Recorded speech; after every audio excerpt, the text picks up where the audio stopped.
આંતરરાજ્ય cyber crime આચરતા રાજ્ય તેમજ રાજ્ય બહારના અનેક ગુનાઓમાં સંડોવાયેલા 6 આરોપીઓને રાજસ્થાન તેમજ ગુજરાતમાંથી પકડી પાડી 10 જેટલા ગુનાનો માસ્ટરમાઇન્ડનો દ્વારકાની સાયબર ટીમે પર્દાફાશ કર્યો છે। આંતરરાજ્યમાં ન્યૂડ વિડીયો કોલ મારફતે બ્લેકમેલિંગ કરતા તેમજ 100 જેટલી ડમી વેબસાઇટ બનાવી છેતરપિંડી કરતા તેમજ ડુપ્લિકેટ નામવાળી પ્રી એક્ટિવ સિમ કાર્ડ વેચતા ત્યારે આંતરરાજ્ય સાયબર ક્રાઇમ આચરતા રાજ્ય તેમજ રાજ્ય બહારના અનેક ગુનાઓમાં સંડોવાયેલા 6 आरोपियों ने पकड़ी पाड़वामा आव्या छे। हाल ही में देवभूमि द्वारका जिला की साइबर पुलिस टीम ने साइबर सेफ द्वारका प्रोजेक्ट के अंतर्गत एक मेगा ऑपरेशन किया है और जिसमें काफ़ी बड़ा सक्सेस भी मिला है हमें। जैसे कि हम जानते हैं कि जो देवभूमि द्वारका डिस्ट्रिक्ट है वो एक काफ़ी बड़ा टूरिस्ट डेस्टिनेशन है और यहाँ पे काफ़ी दूर दूर से लोग यात्रा के लिए आते हैं और उसके लिए होटल बुकिंग करवाते हैं। बट कुछ टाइम से हमारे पास काफ़ी कंप्लेंट्स आ रही थी जिसमें ये हमें पता लग रहा था कि फ़ेक ऑनलाइन बुकिंग हो रही है और इसी के साथ साथ दूसरे तरह के ऑनलाइन फ्रॉड्स जैसे कि न्यूड वीडियो कॉलिंग या फिर ऑनलाइन शॉपिंग फ्रॉड्स भी हो रहे थे। तो इन सब केसेस को मद्देनज़र रखते हुए हमने अलग अलग टीम्स बनाई और हमने इस पर कार्रवाई करनी शुरू की, जिससे कि कुछ टाइम पहले हमने एक लखनऊ में एक नीरज सदानंद तिवारी नाम के आदमी को अरेस्ट किया था जो एक फ़ेक वेबसाइट्स बनाता था जिससे ऑनलाइन फ़ेक बुकिंग्स होती थी। और हमें तपास के दौरान पता लगा कि लगभग ये आदमी 200 के करीब फ़ेक वेबसाइट्स बना चुका है। तो उसी प्रोजेक्ट के अंदर और हमने आगे कार्रवाई और तपास करते हुए आगे कार्रवाई की और पता लगा कि वडोदरा एक ऐसी जगह है जहाँ पे बहुत से इलीगल सिम कार्ड्स बिक रहे थे। तो वहाँ से कार्रवाई करने पे हमने 3 लोगों को अरेस्ट किया है जिनके नाम है हसन शेख, अल्ताफ़ शेख और आरिफ मिर्ज़ा। तो जब हमने तपास की और पूछताछ की उससे पता लगा कि ये लगभग अब तक 600 के आसपास इलीगल सिम कार्ड बेच चुके हैं और तीनों ये लड़के सिम कार्ड बेचने में पिछले 1.5-2 साल से काम कर रहे हैं और मेजॉरिटी जितने भी सिम कार्ड हैं वो राजस्थान में भेजे जाते हैं। और राजस्थान में जो ये भेजते हैं उनका लिंक है धान सिंह नाम का लड़का है जो राजस्थान के डीग डिस्ट्रिक्ट में रहता है। तो जब हमने आगे इसको कार्रवाई की और राजस्थान हमने अपनी टीम भेजी तो वहाँ से हमें पता लगा कि इनका जो फादर है गोपाल गुर्जर, हमने उसको अरेस्ट किया। वो इसी के साथ इलीगल सिम कार्ड बेचने में काम करता था और ये सिम कार्ड्स का मेजॉरिटी अलग अलग जितने भी ऑनलाइन फाइनेंशियल फ्रॉड्स हैं उसमें इस्तेमाल किया जाता था।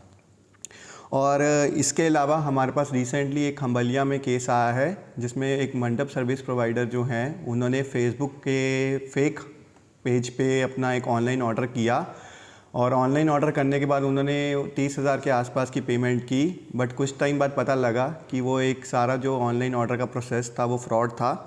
और जब हमने उसको ट्रेस किया तो हमने इसके भी लिंक्स राजस्थान के करौली डिस्ट्रिक्ट में पाए और जहाँ से हमने एक आदमी को अरेस्ट किया जिसका नाम हलवीर सिंह बेनीवाल है। तो ये भी हमारा एक सक्सेसफुल ऑपरेशन था। और इसके अलावा और एक और केस था न्यूड वीडियो कॉलिंग का, वो भी खंबलिया डिस्ट्रिक्ट का था। इसमें जो विक्टिम है उसको पहले न्यूड वीडियो कॉलिंग की जाती है और फिर उसके बेसिस पे उसको ब्लैकमेल किया जाता है उसकी स्क्रीन रिकॉर्डिंग दिखाकर। जब उससे थोड़े पैसे हड़प लिए जाते हैं उसके थोड़ी देर बाद जो लड़की होती है न्यूड वीडियो कॉलिंग में उसका ये पोर्ट्रे किया जाता है कि वो सुसाइड कर रही है और अगर वो सुसाइड ना करे और उस विक्टिम को ना फंसाए तो उसके लिए वो उससे और पैसे मांगते हैं। और उसके बाद एक कोई नया यूट्यूबर आता है वो ये धमकाता है कि अगर तुमने मुझे पैसे नहीं दिए तो मैं वीडियो यूट्यूब पे लिंक कर दूंगा। तो जैसे कि आप देख सकते हैं कि एक ही केस को मल्टीपल टाइम्स एक विक्टिम से पैसा निकालने के लिए कैसे इस्तेमाल किया जाता है और लगभग उस विक्टिम से 89,000 रुपीज़ अब तक हड़प लिए थे। तो जब हमने इस केस पे भी कार्रवाई की तो पता लगा कि ये केस के ट्रेसेस भी जो डीग डिस्ट्रिक्ट है राजस्थान वहीं पे जाते हैं और वहाँ से भी हमने इसमें एक अजरू याद मोहम्मद नाम का आदमी है जिसको हमने अरेस्ट किया और उससे हमें लगभग 5 swipe machines, 14 ATM cards, 6 mobile, 3 chequebook और 28 सिम कार्ड्स मिले जो इलीगल थे।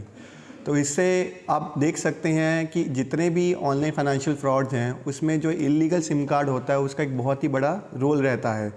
और हम जितने भी सिम कार्ड्स हैं उसका ट्रेस कर रहे हैं कहाँ कहाँ से आते हैं और कहाँ जाते हैं, इसके टेक्निकल एनालिसिस किए जा रहे हैं।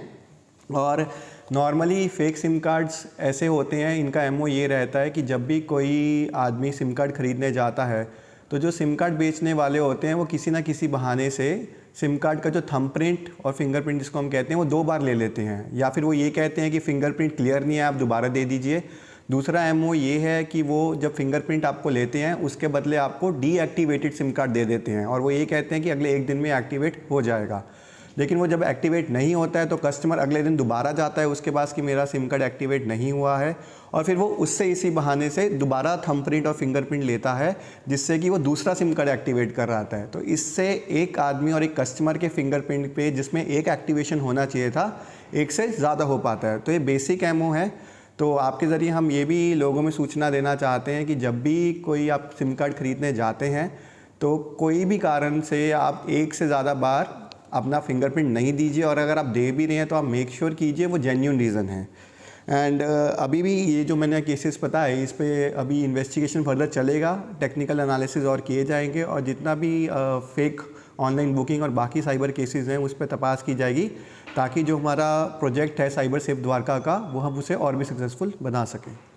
इसमें ऐसा है कि अब तक बहुत से ऐसे फ्रॉड होते हैं जो हम तक पहुंचते भी नहीं हैं।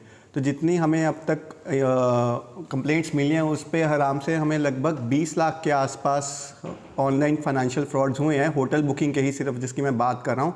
और इसके अलावा भी बहुत से ऐसे फ्रॉड्स होंगे जिनकी कंप्लेंट मिलती ही नहीं है, लोग इग्नोर कर देते हैं।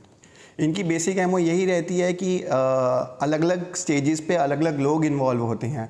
एक आदमी ऐसा होता है जो फेक वेबसाइट बनाता है और वो आगे बेच देता है। एक आदमी ऐसा होता है जो फेक सिम कार्ड प्रोवाइड करता है और आगे बेच देता है। एक आदमी ऐसा होता है जो उन फेक वेबसाइट और फेक सिम कार्ड का यूज़ करके फेक बुकिंग्स लेते हैं और फिर उसके बाद जहाँ से भी वो पेमेंट होती है वो कोई और आदमी जाके उसको आगे कहीं और तरीके से यूज़ करता है। तो ये मल्टीपल स्टेजेस पे काम किया जाता है।